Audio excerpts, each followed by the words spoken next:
സിമ്രാൻഗഡ് എന്ന് പേരുള്ള ഒരു ഗ്രാമമുണ്ടായിരുന്നു. അവിടെ സമീർ എന്ന് പേരുള്ള ഒരു വ്യക്തി സമൂസ വിറ്റ് തന്റെ ജീവിതം നയിച്ചു വന്നു. ഈ ഷമീറിന്റെ കടയുടെ എതിരിലായിട്ട് സിയോഗ് എന്ന് പേരുള്ള ഒരു വ്യക്തി പാനിപൂരി കടയിട്ടിരുന്നു. പിന്നെന്താണ്, നിന്റെ പാനിപൂരി കച്ചവടമൊക്കെ എങ്ങനെ പോകുന്നുണ്ട്? ഇപ്പോഴൊക്കെ നിന്റെ കടയിൽ ആരും വരുന്നത് പോലെ തോന്നുന്നില്ലല്ലോ. അതാണെങ്കിൽ എന്റെ കടയിൽ കുറെ പേര് സമോസ കഴിക്കാൻ കുറെ പേര് പഴക്കപ്പെട്ടെന്ന് തോന്നുന്നു. ഇവിടെ നോക്ക് സമീർ ചേട്ടാ, നിങ്ങളുടെ കട എന്റെ കടയുടെ മുമ്പിലാണ് ഉള്ളത്. നിങ്ങളുടെ കടയിൽ ആൾക്കാർ വരുന്ന പോലെ എനിക്ക് തോന്നുന്നില്ലല്ലോ. അപ്പൊ ജനങ്ങൾ എങ്ങോട്ടാ പോകുന്നത്? ഒരു പക്ഷെ നിങ്ങളുടെ സമോസ കഴിക്കുന്നോണ്ട് അവർക്ക് വയറുവേന വല്ലത് വരുന്നുണ്ടോ? രണ്ടുപേരും അവരവരുടെ വഴി നോക്കി തിരിച്ചുപോയി. കുറച്ചു ദിവസങ്ങൾ കടന്നുപോയി. പിന്നെ നഗരത്തിൽ നിന്നും പൂനം എന്ന് പേരുള്ള ഒരു പെണ്ണ് ഗ്രാമത്തിനകത്തേക്ക് പ്രവേശിച്ചു. പൂനം ഗ്രാമത്തിലേക്ക് വന്നതു മുതൽ ജനങ്ങൾ സിയോഗിന്റെ പാനിപൂരിയും കഴിക്കാറില്ല, പിന്നെ സമീറിന്റെ സമൂസയും കഴിക്കാറില്ല. ഒരു ദിവസം അവർ രണ്ടുപേരും വീണ്ടും വഴിയിൽ കണ്ടുമുട്ടി. ചേട്ടാ സുയോഗ്, നിങ്ങളുടെ കച്ചവടമൊക്കെ എങ്ങനെ പോകുന്നുണ്ട്? ഇപ്പൊ എന്ത് പറയാനാ സമീർ, ഇപ്പോഴൊക്കെ പാനിപൂരി കഴിക്കാൻ ആരും വരുന്നില്ല. പെട്ടെന്ന് എന്റെ കച്ചവടം എങ്ങനെയാ കുറഞ്ഞെന്ന് എനിക്കൊന്നും മനസ്സിലാവുന്നില്ല. എന്താ ചെയ്യാമോന്നും അറിയില്ല. എനിക്ക് അങ്ങനെ പോലെ തന്നെ നടന്നുകൊണ്ടിരിക്കുന്നത്. ഞാൻ എന്താ കേട്ടെന്ന് വെച്ചാൽ, ഏതോ ഒരു പൂനം എന്ന് പറഞ്ഞ ഒരു പെണ്ണ് ഈ ഗ്രാമത്തിൽ വന്നിട്ടുണ്ടോ അല്ലേ? അവരേതോ പുതിയ പലഹാരം ഉണ്ടാക്കിയിട്ട് ഗ്രാമത്തിൽ വിൽക്കുന്നുണ്ടെന്ന് കേട്ടു. എന്നാ വാ, നമുക്ക് എന്താ പോയി നോക്കാം. സമീറും സിയോഗും ചേർന്ന് പൂനമിന്റെ കടയിലേക്ക് പോയി. അവർ ചെന്ന് നോക്കിയപ്പോൾ പൂനം നല്ല റൗണ്ട് ആകൃതിയിലുള്ള എന്തോ ഒരു മിഠായി ചെയ്ത് വിൽക്കുകയായിരുന്നു. പൂനം മാഡം, നിങ്ങൾ എന്താ റൗണ്ട് റൗണ്ടായിട്ട് എന്തോ വിറ്റോണ്ടിരിക്കുന്നുണ്ടല്ലോ? ഇതാണ് മോമോസ്, അറിയില്ലേ? ഞാനിത് നഗരത്തിൽ ചെന്ന് പഠിച്ചിട്ട് വന്നതാണ്. ഞാൻ എപ്പോൾ എന്റെ കട തുറന്നോ അപ്പോൾ ഗ്രാമത്തിലെ ജനങ്ങളെല്ലാം എന്റെ കടയിലേക്ക് വന്ന് ഈ മോമോസ് കഴിച്ചുകൊണ്ടിരിക്കുകയാണ്. പിന്നെ ഈ ഗ്രാമത്തിൽ ആരും സമൂസയും പാനിപൂരിയും കഴിക്കുകയേ ഇല്ല. നിങ്ങൾ ഈ ഗ്രാമത്തിൽ പുതിയതായിട്ട് വന്നിട്ടുണ്ട്. ഗ്രാമത്തിൽ മര്യാദയ്ക്ക് ഈ മോമോസ് കട നിങ്ങൾ മൂടിയേക്കണം. നിങ്ങളുടെ ഈ മോമോസ് കട തുടങ്ങിയത് കൊണ്ടാണ് എന്റെ പാനിപൂരി കടയിൽ ആരും വരാത്തത്. അവൻ പറഞ്ഞത് ശരിയാണ്. നിങ്ങൾ ഈ മോമോസ് കട തുടങ്ങിയതുകൊണ്ട് എന്റെ കടയിൽ വന്നിട്ട് ആരും സമോസവും കഴിക്കുന്നില്ല. എന്നെ കൊണ്ട് മോമോസ് വിൽക്കുന്നത് നിർത്താനാവില്ല. നിങ്ങൾ രണ്ടുപേരും ജോക്ക് അടിച്ചത് മതി. എന്നാ പോകൂ, എനിക്ക് മോമോസ് വിൽക്കാനുണ്ട്. വന്നിരിക്കുന്നു എന്നെ പേടിപ്പിക്കാൻ. ഷമീറും പിന്നെ സുയോഗും അവിടെ നിന്നും തിരിച്ചു. പിന്നെ പോകുന്ന വഴിയിൽ നിന്നും അവർ രണ്ടുപേരും സംസാരിച്ചു. എന്റെ അടുത്ത് ഒരു നല്ല സൂത്രമുണ്ട്. ആ പെണ്ണ് എങ്ങനെ ഈ നഗരത്തിൽ പോയിട്ട് മോമോസ് ഉണ്ടാക്കാൻ പഠിച്ചിട്ടുണ്ടെന്നോ അതേപോലെ തന്നെ നമ്മൾ നഗരത്തിൽ പോയിട്ട് എന്തെങ്കിലും ഒന്ന് പഠിച്ചിട്ട് വരണം. ആ പൂനത്തിന് പാഠം പഠിപ്പിക്കാൻ വേണ്ടി നമ്മൾ രണ്ടുപേരും തീർച്ചയായിട്ടും ഒന്നിച്ച് ചെയ്തേ പറ്റുള്ളൂ. എന്താ നീ പറയുന്നത്? ശരി, ഞാൻ നിങ്ങളുടെ കൂടെ തന്നെ ഉണ്ടാവാം. സമീറും സുയോഗും നഗരത്തിനെ നോക്കി നടക്കാൻ തുടങ്ങി. അവർ പോകുന്ന വഴിയിൽ വലിയ കാടുണ്ടായിരുന്നു. അവർ ആ കാട്ടിനകത്തുകൂടി നടന്നുകൊണ്ടിരുന്നപ്പോൾ അപ്പോൾ സമീർ കാല് തെറ്റി താഴേക്ക് വീണു. പിന്നെ അതൊരു വലിയ കുഴിയായിരുന്നു. എടാ സമീർ, നീ എന്തിനാ ഈ കുഴിയിൽ വീണത്? ഈ കുഴി എവിടുന്നാ വന്നത്? തീർച്ചയായിട്ടും ഏതോ ഒരു വേട്ടക്കാരൻ ഒരു മൃഗത്തിനെ പിടിക്കാൻ വേണ്ടി ഈ കുഴി വെച്ചിട്ടുണ്ടാവും.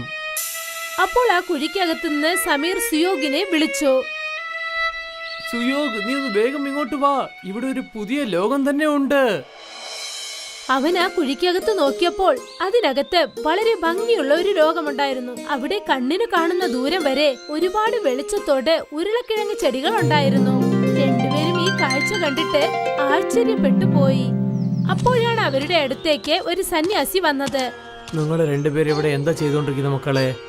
അത് പിന്നെ ഞങ്ങൾ നഗരം നോക്കിട്ട് പോയിക്കൊണ്ടിരിക്കുകയായിരുന്നു. അപ്പോഴാണ് ഞാൻ അറിയാണ്ട് ഈ കുഴിയിൽ വീണുപോയത്.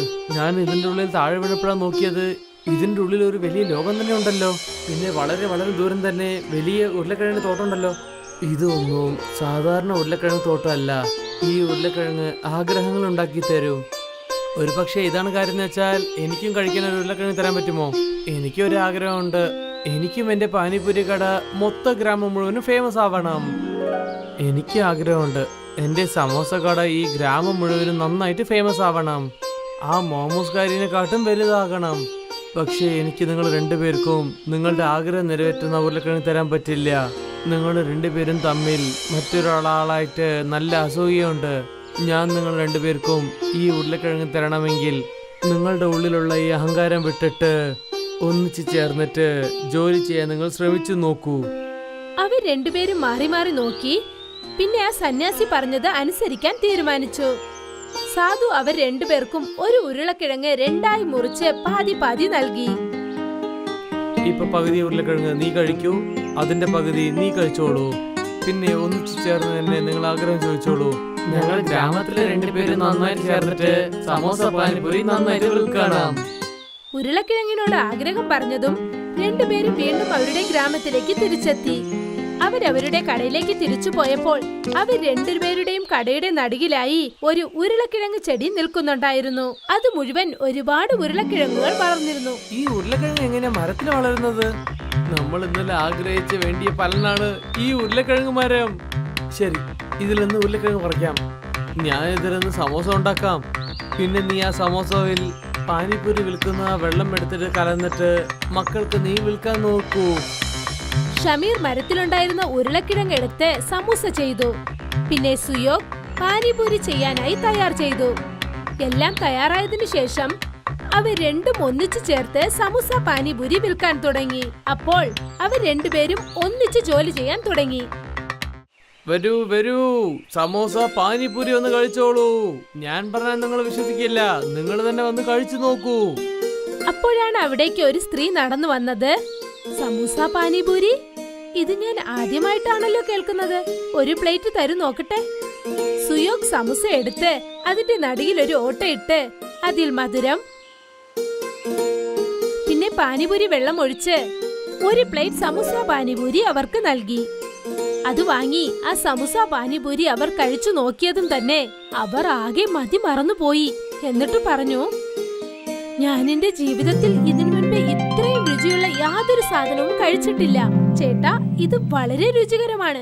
എനിക്ക് ഇനിയും ഒരുപാട് പ്ലേറ്റ് തരൂ. പിന്നെ 10 പ്ലേറ്റ് വീട്ടിലേക്ക് പാക്ക് ചെയ്ത് തരൂ. ശരി, ഇപ്പൊ തന്നെ തരാം. പതുക്കെ പതുക്കെ ഗ്രാമത്തിന്റെ എല്ലാ സ്ഥലങ്ങളിലും സമീറിന്റെയും സുയോഗിന്റെയും പാനിപൂരിയെ കുറിച്ച് സംസാരിക്കാൻ തുടങ്ങി. പിന്നെ മൊത്തം ഗ്രാമവും സമൂസ പാനിപൂരിക്ക് അടിമകളായി മാറി. അത് സിമ്രാൻ ഖണ്ഡിൽ മാത്രമല്ല, ഒരുപാട് ദൂരെയുള്ള ഗ്രാമങ്ങളിലും പ്രസിദ്ധമായി മാറി. പക്ഷെ ഒരേ ഒരാൾക്ക് മാത്രം അവരോട് അസൂയ തോന്നി. ഇപ്പോൾ ജനങ്ങൾക്ക് എന്താണ് പറ്റിയത്? എന്റെ കടയിലേക്ക് ഇപ്പോൾ ആരും വരുന്നില്ലല്ലോ. ആരും മൊമോസ് കഴിക്കുന്നുമില്ല. എല്ലാരും സമൂസ പാനിപൂരി കഴിക്കാൻ പോകുന്നു. പിന്നെ ഈ സമൂസ പാനിപൂരി എത്ര വ്യത്യാസമായിരിക്കുന്നു. പൂനം തന്നെ സംസാരിച്ചുകൊണ്ടിരുന്നു. അപ്പോഴാണ് അവിടേക്ക് സൂരജ് ദലാൽ വന്നുകൊണ്ടിരുന്നത്. എന്തു പറ്റി പൂനം മാഡം? നിങ്ങളുടെ മോമോസ് വിൽക്കാത്തത് കൊണ്ടാണോ നിങ്ങൾ ഇത്ര വിഷമിച്ചുകൊണ്ട് നിൽക്കുന്നത്? ഞാൻ എങ്ങനെ വിഷമിക്കാതിരിക്കാനാ? എത്ര കഷ്ടപ്പെട്ട് ഞാൻ നഗരത്തിലേക്ക് ചെന്ന് മോമോസ് ചെയ്യാൻ പഠിച്ചുകൊണ്ടുവന്നു. ഞാൻ എന്തെങ്കിലും ചെയ്തേ പറ്റൂ, ഇല്ലെങ്കിൽ എന്റെ വ്യാപാരം മൊത്തത്തിൽ നശിച്ചു പോകും. അവരുടെ രണ്ടുപേരുടെ രഹസ്യം എന്താണെന്ന് എനിക്ക് നന്നായിട്ട് അറിയാം. എന്താ? എന്നോട് പറയൂ. പിന്നെ നിങ്ങൾക്ക് എങ്ങനെ അതറിയാം? എല്ലാം ഞാൻ പറയാം. ധൈര്യമായിട്ട് നിന്നോളൂ, ഞാൻ നിങ്ങൾക്ക് സഹായിക്കാം. പക്ഷെ ഞാൻ ചോദിക്കുന്ന പണം നിങ്ങൾ തന്നേ പറ്റുള്ളൂ. ശരി തരാം. സൂരജ് പൂനത്തിന് ആ ഉരുളക്കിഴങ്ങ് മരത്തിനെ കുറിച്ച് പറഞ്ഞു. പിന്നെ രണ്ടുപേരും കൂടി ചേർന്ന് സമീർ പിന്നെ സിയോഗിന്റെ സമൂസ പാനിപൂരി കടയെ ആ ഗ്രാമത്തിൽ നിന്നും ഇല്ലാതാക്കാൻ പ്ലാൻ ചെയ്യുകയായിരുന്നു. സമയം രാത്രിയായി. സമീർ, സുയോഗ് രണ്ടുപേരും കട പൂട്ടിയിട്ട് അവരുടെ വീട്ടിലേക്ക് പോവുകയായിരുന്നു. അവരവിടെ നിന്നും പോയതും തന്നെ അവിടേക്ക് പൂനമും സൂരജും വന്നു. കണ്ടില്ലേ, ഞാൻ പറഞ്ഞിരുന്ന ആ മരം ഇതാണ്. ഇവിടെ ഉണ്ടായിരുന്ന ഈ മരം പെട്ടെന്ന് ഒരു ദിവസം തന്നെ വളർന്നതാണ്. ഈ മരത്തിൽ നിന്ന് ഉരുളക്കിഴങ്ങ് പറിച്ചിട്ടാണ് അവര് സമോസ പാനിപൂരിയും ഉണ്ടാക്കുന്നത്. ഞാൻ ഇതുവരെ ഉരുളക്കിഴങ്ങ് വിളയുന്ന മരത്തിനെ കുറിച്ച് കേട്ടിട്ട് പോലുമില്ല. ഇതിൽ തീർച്ചയായും എന്തോ മാന്ത്രികതയുണ്ട്. ഇപ്പൊ തന്നെ ഞാൻ ഇതിനെ ഇവിടെ തന്നെ നശിപ്പിച്ചു കളഞ്ഞേക്കാം. പിന്നെ നോക്കാം അവരെങ്ങനെയാണ് സമൂസ പാനിപൂരി വിൽക്കുന്നതെന്ന്. രണ്ടുപേരും ചേർന്ന് പെട്ടെന്ന് ആ മരം വെട്ടാൻ തുടങ്ങി. രണ്ടുപേരും ഒരുപാട് ക്ഷീണിച്ചു പോയി. പൂനം മാഡം, ഞാൻ എന്താ പറയുന്നത് വെച്ചാൽ ബാക്കിയുള്ള മരം നമുക്ക് നാളെ വെട്ടിയേക്കാം. പുലരാൻ പോവുകയാണ്. ആരെങ്കിലും നമ്മൾ വെട്ടുന്നത് കണ്ടിട്ടുണ്ടെങ്കിലേ പിന്നെ ഒരു വലിയ പ്രശ്നം തന്നെ ആവും. നീ പറഞ്ഞത് ശരിയാണ്. ശരി, വാ നമുക്കിവിടെ നിന്ന് പോകാം. നാളെ വന്ന് നമ്മൾ നമ്മുടെ ജോലി ചെയ്യാം. രണ്ടുപേരും അവിടെ നിന്നും തിരിച്ചുപോയി. അടുത്ത ദിവസം സൂര്യൻ ഉദിച്ചതും തന്നെ സമീറും പിന്നെ സിയോഗും അവരുടെ കട തുറക്കാനായി അവിടേക്ക് വന്നപ്പോൾ അവർ ശ്രദ്ധിച്ചു, അവരുടെ മരം പാതി വെട്ടപ്പെട്ടിരിക്കുന്നു. പിന്നെ സൂര്യന്റെ പ്രകാശം ആ മരത്തിൽ കൊണ്ടതും തന്നെ മരം വീണ്ടും പഴയ അവസ്ഥയിലേക്ക് എത്തി. ഞാൻ കണ്ടത് നീ തന്നെ കണ്ടോ? ആ, ഞാനും കണ്ടിരുന്നു. ഈ മരം അത് തന്നെ എങ്ങനെ ശരിയായെന്ന് കണ്ടില്ലേ? പക്ഷെ ഈ മരം ആരാണ് വെട്ടിയിട്ടുണ്ടാവുക? അവരവരുടെ കട തുറന്നു. പിന്നെ സമൂസ പാനിപൂരി വിൽക്കാനും തുടങ്ങി. നേരം സന്ധ്യയായി. അന്ന് രാത്രിയുമായി. സമീറും സുയോഗും കട മൂടിയിട്ട് തിരിച്ചു വീട്ടിലേക്ക് പോയി. രാത്രി ഇരുട്ടായപ്പോൾ പിന്നെയും പൂനമും സൂരജും ആ മരത്തിനടുത്തേക്ക് വന്നു. അല്ല, നമ്മൾ ഈ മരം കട്ട് ചെയ്തത് കണ്ടില്ലല്ലോ. അല്ല, ഇതെങ്ങനെയാ ശരിയായത്? ഇപ്പോൾ എങ്ങനെയാ നമ്മൾ തിരിച്ചും ഇത് വെട്ടുന്നത്? നിങ്ങൾ ഒന്നും വിഷമിക്കണ്ട പൂനം മാഡം. എന്റെ അടുത്ത് ഇന്നൊരു നല്ല ഐഡിയ ഉണ്ട്. നമ്മൾ ഈ മരത്തിന് തീ അങ്ങ് വെച്ചേക്കാം. മരം ഉണ്ടായാലല്ലേ ഉരുളക്കിഴങ്ങ് ഉണ്ടാവുള്ളൂ. പൂനവും സൂരജും ഒരു തടി കഷ്ണത്തിൽ തീ കത്തിച്ചു. അവർ ആ മരത്തിൽ തീ വെച്ചതും തന്നെ എന്തു സംഭവിച്ചെന്നാൽ ആ മരത്തിന്റെ വേര് അവർ രണ്ടുപേരെയും ആ മരത്തിനകത്തേക്ക് വലിച്ചെടുത്തു. അടുത്ത ദിവസം രാവിലെ സമീറും സുയോഗും അവിടേക്ക് വന്നപ്പോൾ അവരവിടെ നോക്കിയപ്പോൾ ഒരു മരത്തിനു പകരം 3 മരം ഉണ്ടായിരുന്നു. അത്ഭുതം തന്നെ. ഇത്രയും കാലമായിട്ട് ഒരു മരം ഉണ്ടായിരുന്നുള്ളൂ, ഇപ്പൊ 3 ഉണ്ടല്ലോ.